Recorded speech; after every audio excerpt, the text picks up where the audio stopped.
आप देख रहे हैं रोजाना दिल्ली न्यूज। सभी पत्रकार बंधुओं को नमस्कार। दिल्ली की जनता ने अरविंद केजरीवाल जी के दिल्ली सरकार के कामों को देखते हुए एमसीडी के चुनाव में एक बड़े सपने और उम्मीद के साथ दिल्ली को एक साफ सुथरा शहर बनाने की उम्मीद के साथ, जन आकांक्षाओं को पूरा करने की उम्मीद के साथ केजरीवाल जी को एमसीडी में भारी समर्थन के साथ जिताया। आम आदमी पार्टी को भारी समर्थन के साथ जिताया। और आपने देखा होगा कि किस तरीके से तमाम जद्दोजहद के बाद, तमाम कोशिशों के बाद भी भारतीय जनता पार्टी अपने साजिशों में, अपने प्रयासों में सफल नहीं हो पाई जो मेयर के चुनाव में करना चाहती थी। और डॉक्टर सेली ओबराय जी, हमारे साथी आले मोहम्मद इकबाल साहब, इन दोनों ने मेयर का चुनाव जीता, अच्छे मतों से जीता, अच्छे ढंग से काम किया जितना भी समय इन लोगों को मिला। 26 तारीख को फिर से मेयर और डिप्टी मेयर का चुनाव होना है।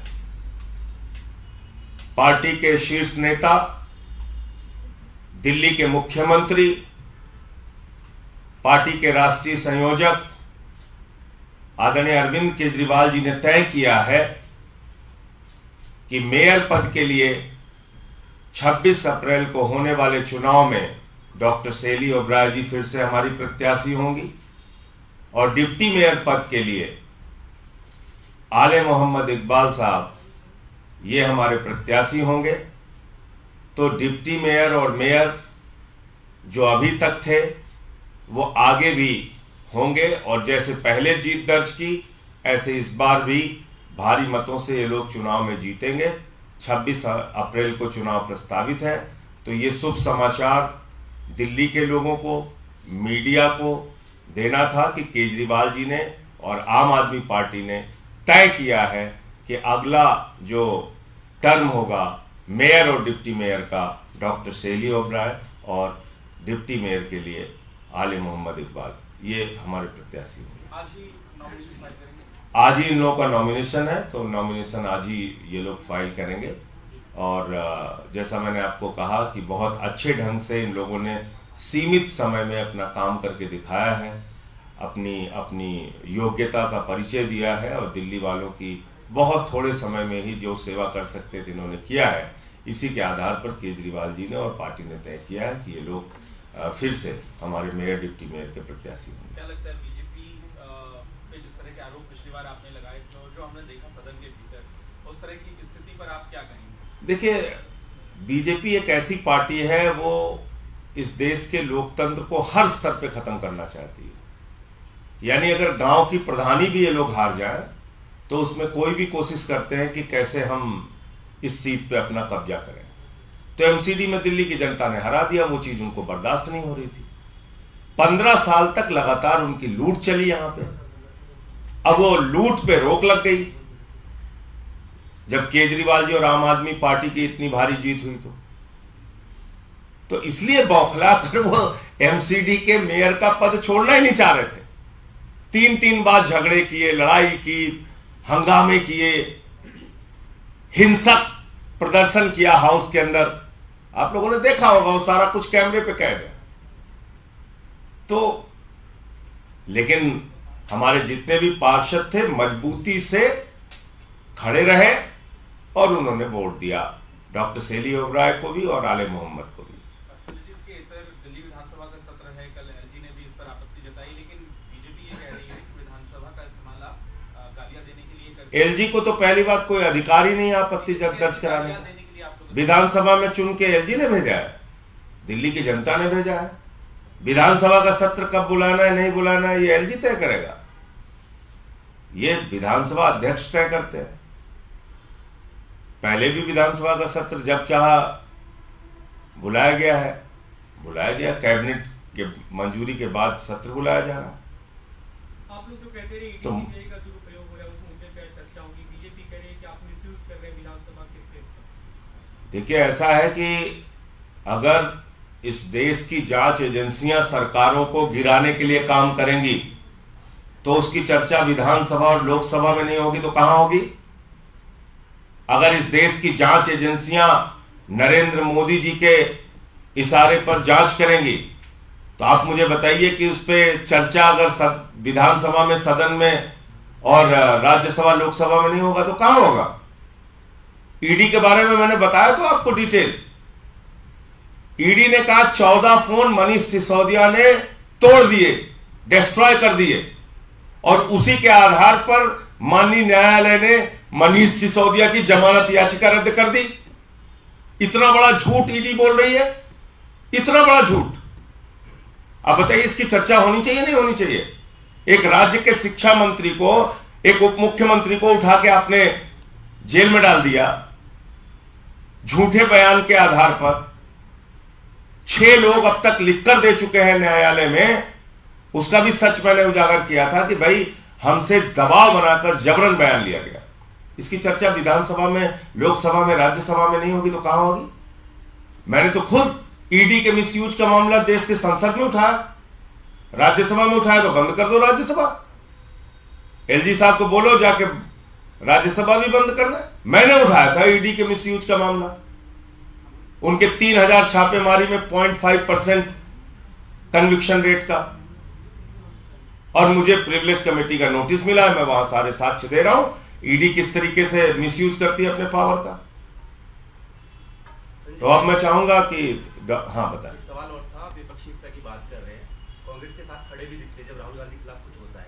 अजय माकन ने सीधे तौर पर मुख्यमंत्री पे हमला बोला है, भ्रष्टाचारी बताया, या उसी पैसे को इस्तेमाल अपने खिलाफ करते हैं, तो ये उनकी कथनी करनी में अंतर नहीं दिख रहा है? देखिए, एक तरफ कांग्रेस के अध्यक्ष खड़गे जी अपना समर्थन देते हैं फोन करके अरविंद केजरीवाल जी को, दूसरी तरफ उनके पार्टी के नेता अजय माकन लेख लिख रहे हैं।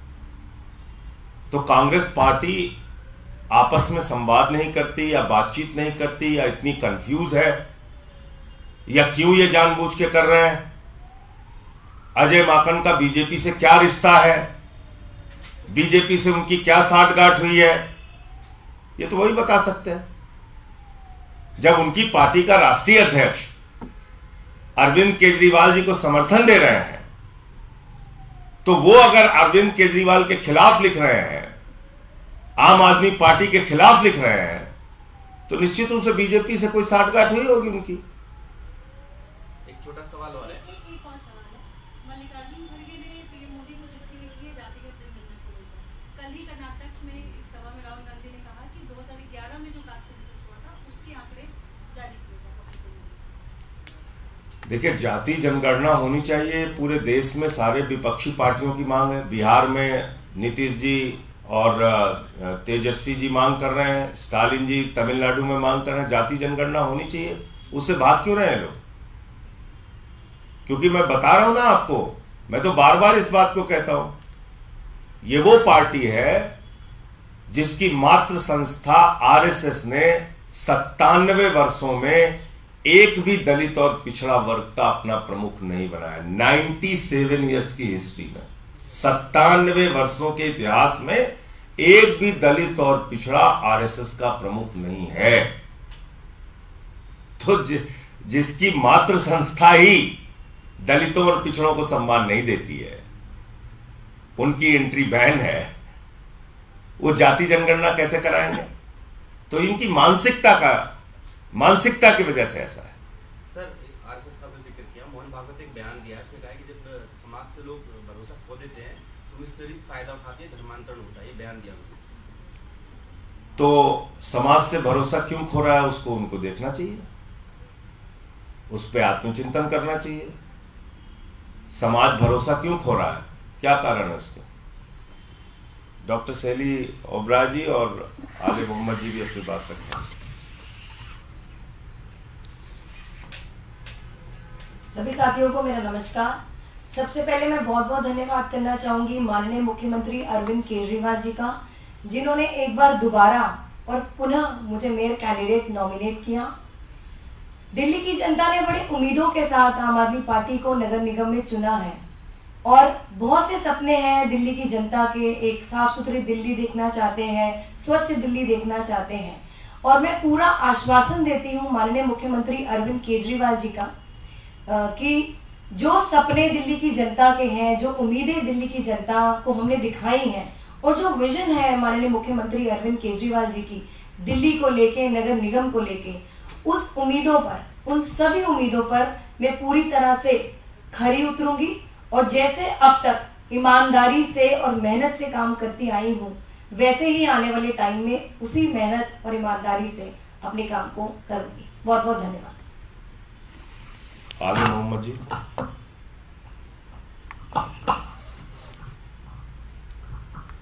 साथियों, सबसे पहले आप अपने दिल्ली के मुख्यमंत्री आदरणीय अरविंद केजरीवाल जी का दिल की गहराइयों से धन्यवाद करता हूं कि फिर से मुझको और शैली ओबराय जी को फिर से एक मौका दिया, दिल्ली नगर निगम का इस एक अहम जिम्मेदारी हमको दी।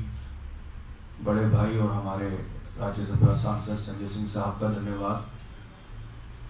दिल्ली की जनता ने जो हमको एक मजबूत मैंडेट दिया है नगर निगम के अंदर, जैसे उसने दिल्ली सरकार के अंदर विधानसभा में दिया, ऐसे ही एमसीडी के अंदर हमको एक मजबूत मैंडेट दिया है।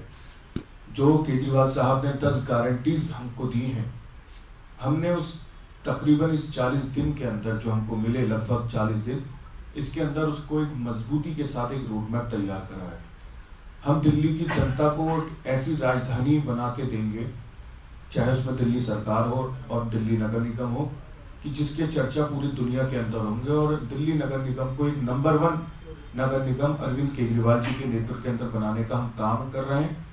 प्रयास के साथ साथ मजबूती के साथ हमने रोड मैप बनाया है। आने वाले पूरे 1 साल बाद हम आपके साथ इसी प्रेस कॉन्फ्रेंस में बैठ के दिल्ली की जनता को भी बताएंगे, आपको भी दिखाएंगे कि जो काम पिछले 15 साल नहीं हुए, वो आम आदमी पार्टी के अंदर अरविंद केजरीवाल जी के नेतृत्व के अंदर हम लोग एक साल के अंदर, आने वाले 1 साल के अंदर उन 10 गारंटीज को लेके गली गली कूचे कूचे दिल्ली के 250 वार्डों के अंदर काम करने की हम तैयारी कर रहे हैं। मैं इसी के साथ साथ अपनी पार्टी का और शीर्ष नेतृत्व का माननीय मुख्यमंत्री अरविंद केजरीवाल जी का दिल से धन्यवाद करता हूँ। धन्यवाद। अगर आप चैनल पर नए हैं तो वीडियो लाइक करें, वीडियो शेयर करें और चैनल को सब्सक्राइब करें ताकि हर लोड किया वीडियो आप तक पहुंच सके। अपने इलाके की न्यूज़ चैनल पर दिखाने के लिए 9999306595 पर अपना वीडियो संदेश के साथ भेजें।